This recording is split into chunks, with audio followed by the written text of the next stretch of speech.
Mindful self-compassion has three core components: mindfulness, common humanity, and self-kindness. Individually, these are all resilience skills. So mindfulness is the first step, because it's really hard to be compassionate if you don't even recognize your suffering. Like compassion towards others, we have to know their suffering. We notice we're suffering, being willing to be with it, not just intellectually, but actually opening to feeling suffering in our bodies. Awareness with acceptance. We're not ignoring or exaggerating. And the second component is common humanity. When we're really open to our suffering, it doesn't feel so personal. It feels there's more of a universal common humanity aspect to it. So opening to our suffering allows us to feel that suffering is part of the wider human experience. We are not alone.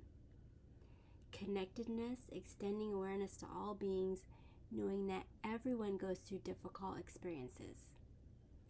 And the third component is self-kindness. After we're open and aware, kindness can start to flow. When we feel our suffering, the heart can open. We are warm, caring, and accepting towards ourselves as we would be towards a loved one. Feeling and kindness and even common humanity are a felt experience. They're embodied. And that's the essence of mindful self-compassion training. It's experiential, embodied training in self-compassion. We treat ourselves with the same kindness, love, and support that we would offer a good friend. I'd like to lead you very briefly through the three components as a reflective exercise so you can get a feeling for it. So just give yourself a break so that your attention is not divided. And if you're willing, please find a comfortable position and you can soften your gaze, or if you feel comfortable, you can allow your eyes to close. After a busy morning, you're probably very much in your head. Self-compassion is an embodied practice. See if you can feel the touch points of your body touching the chair or your feet on the floor.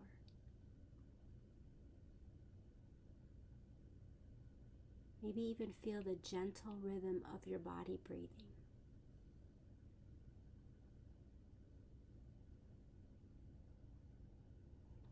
And bring to mind a problem that you're having in your life right now, a situation that is difficult, that's causing you mild to moderate distress. So it could be a health concern, a relationship problem, a work problem, could be a problem with someone else, or a concern about somebody else. You could be stressing about some of our global problems. Just choose one problem that's in the mild to moderate category just for this exercise. And then give yourself permission to think about it for a bit, to imagine it as clearly as you can, and allow yourself to feel what it feels like to have this problem. Just for now, allowing yourself to feel the distress and emotional discomfort of the problem in your body.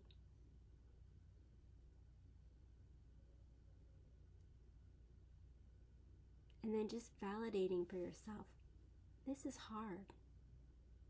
As you might validate for a good friend.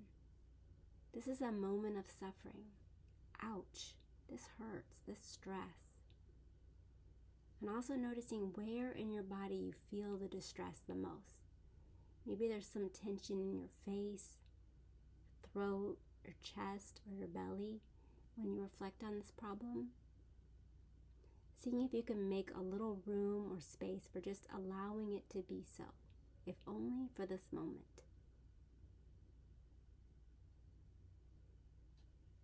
And allowing it to be so because what you're experiencing is part of the human experience. It's part of being alive. Suffering is a part of life. You're not alone. Other people feel this way. We all struggle in our lives. I'm not alone. Distress like this is part of being human. So seeing if you could give yourself kind awareness and this kind of permission for this feeling. That's mindfulness. the awareness of suffering, and common humanity, recognizing you're not alone, that others feel like this. So I would like you, if it feels right to you, to put a hand over the part of your body where you feel the tension the most. Not to make it go away, but just as an expression of kindness.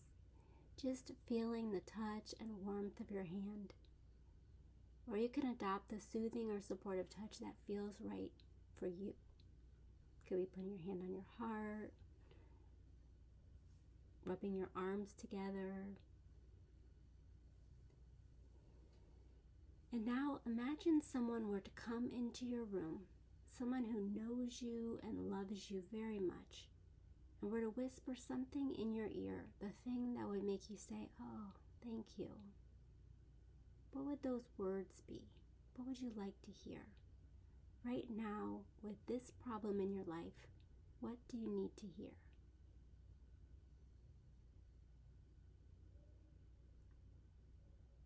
She's got this, or you're going to be okay, you're going to get through this, you're strong. Or you could say to yourself, may I be kind to myself. May I give myself the compassion I need. May I learn to accept myself just as I am. May I forgive myself. May I be strong. May I be patient. Is there a phrase that speaks to you in your particular situation?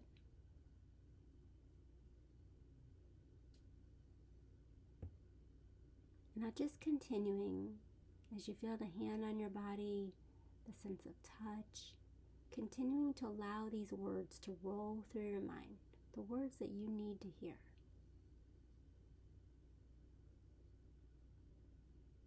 That's self-kindness. So before you open your eyes, just remembering that there are 3 parts. 1 is validating. This is hard, a moment of suffering, making some room for it. That's mindfulness. And humanity. You're making room for it because you're not alone, because it's part of the human experience. Life includes suffering. And then the most natural thing is to be kind to ourselves, because this is so for all of us. So this was a mini self-compassion break that can be used at any time of day or night when we feel under stress, when we're struggling or suffering in some way. Now, I'm just going to continue on with one of the guided meditations from the Mindful Self-Compassion program. This meditation is called Fierce Friend, and it's more of a guided imagery practice, which can help us access subconscious information and guidance, and foster trust in our own inner wisdom. So continue to relax and settle into your body, just riding your breath.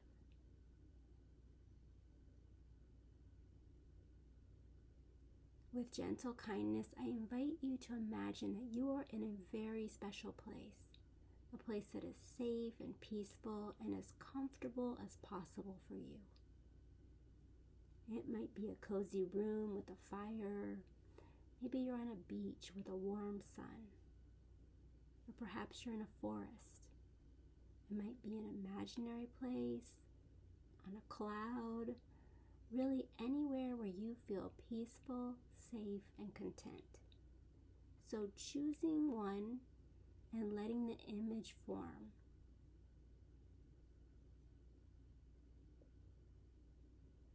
Letting yourself really savor, linger with, and enjoy the feeling of comfort and peace in this place.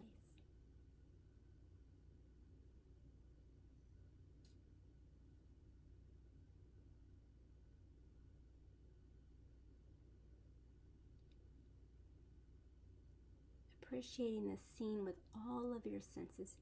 Hear the sounds, smell the aromas, feel the air on your skin, touch and feel the whole environment.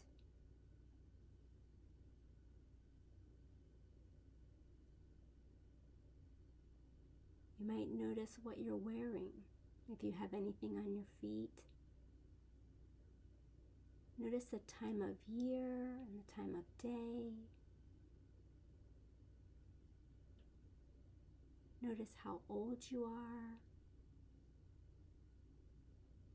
Notice if you're alone or if someone else is there, perhaps an animal.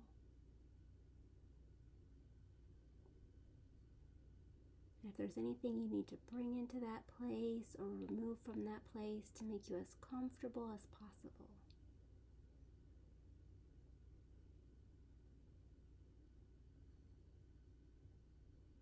And soon you're going to receive a visitor, a strong and powerful, but also a tender and loving presence, a fierce friend who really embodies the quality of caring force, strength with love. Just see what image arises in your mind's eye. This friend may remind you of someone you've known in the past. Maybe you had a really strong and courageous and protective grandmother, or a really supportive teacher in your past. Maybe a figure from a story or from your imagination, like a warrior goddess, or an animal like a panther. Or maybe this being doesn't have any particular form, but it's just a presence, a glowing light. Just allowing this image of your fierce friend to arise.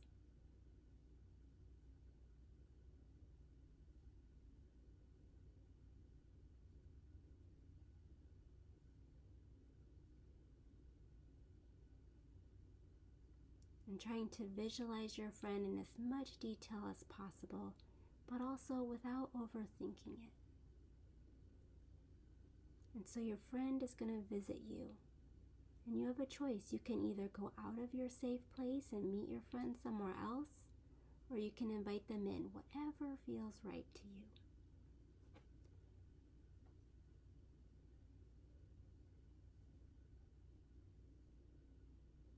So please take the opportunity and imagine yourself with your fierce friend, making sure you're just the right distance. So if it's your grandmother, maybe you're close and you're holding her hand. If it's a warrior goddess, maybe you have a little respectful distance, whatever feels right, including yourself in this image with your fierce friend.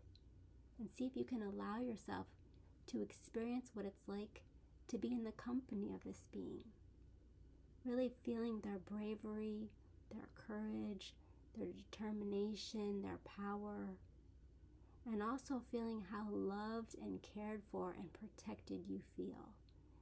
There's nothing you need to do except experience this moment.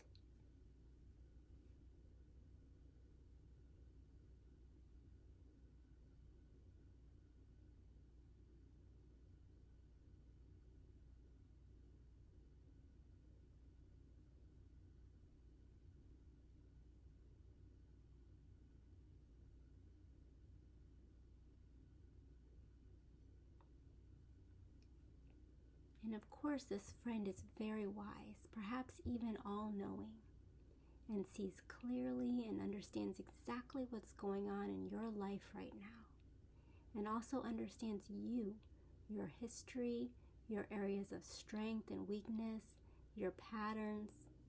And in this friend also sees the areas in your life where maybe you need to be a little more firm, maybe to stand up for yourself or to speak up. Maybe to draw boundaries. What does your friend see? Your friend may also want to tell you something that's just what you need to hear right now. What is it they have to say? Listen and receive this message. What does this wise being have to say to you?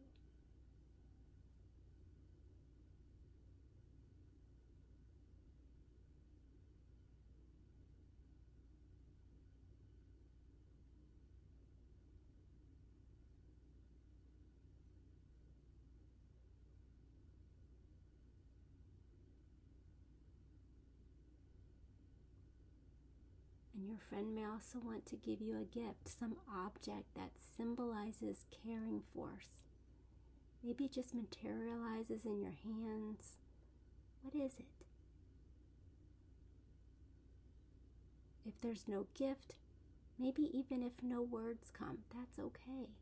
Just continue to experience the strength and the love and the protection of this friend as a blessing in itself. Just allowing yourself to soak in this being's presence. Let it fill your body, this fierceness and tenderness.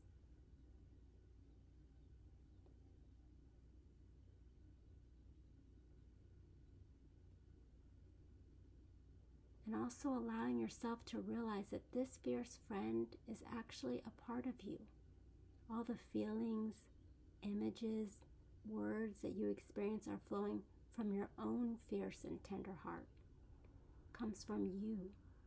So when you're ready, allowing the image to gradually dissolve in your mind's eye, but remembering that this caring force is always within you, especially when you need it the most. You can look inward to call upon your fierce friend anytime you wish. So when you're ready, at your leisure, slowly opening your eyes. And I hope that you are able to enjoy the Fierce Friend guided imagery. And I'll just close with a poem by Rosemary Dromer. One morning we will wake up and forget to build the wall that we've been building, the one between us, the one we've been building for years, perhaps out of some sense of right and boundary, perhaps out of habit. One morning we will wake up and let our empty hands hang empty at our sides. Perhaps they will rise as empty things sometimes do when blown by the wind. Perhaps they simply will not remember how to grasp, how to rage. We will wake up that morning, we will have misplaced all our theories about why and how and who did what to whom. We will have mislaid all of our timelines of when and plans of what, and we will not scramble to write the plans and theories anew. On that morning, not much else will have changed. Whatever is blooming will still be in bloom. Whatever is wilting will wilt. There will be fields to plow and trains to load and children to feed and work to do. And in every moment, in every action, we will feel the urge to say thank you, and we will follow the urge to bow. Thank you for participating in this 15-minute Nurses Week break. God bless you.